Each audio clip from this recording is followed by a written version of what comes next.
পারমাণবিক শক্তির যুগে প্রবেশ করল বাংলাদেশ। ইতিহাসের নতুন অধ্যায়ে জায়গা করে নিল লালসপুজের এই দেশ।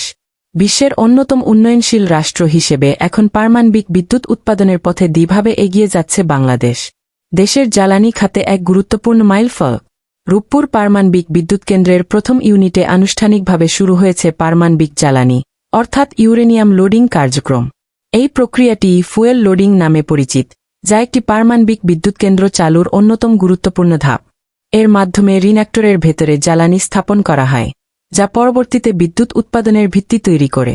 প্রকল্প সংশ্লিষ্টরা জানিয়েছেন, এই ধাপ সম্পন্ন হওয়ার পর বিদ্যুৎ কেন্দ্রটি কার্যত একটি পূর্ণাঙ্গ পারমাণবিক স্থাপনায় রূপ নেয়।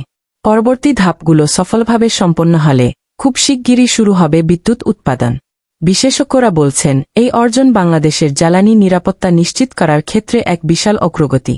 সবকিছু পরিকল্পনা অনুযায়ী এগোলে অচিরেই জাতীয় গ্রিডে যুক্ত হবে রূপপুরের উৎপাদিত বিদ্যুৎ, যা হবে পরিবেশবান্ধব, নিরবচ্ছিন্ন এবং সাশ্রয়ী। প্রিয় বন্ধুরা, দেশকে ভালোবাসবেন এবং দেশের সকল খবর আপডেট পেতে আমাদের চ্যানেলটি লাইক সাবস্ক্রাইব করে পাশে থাকুন।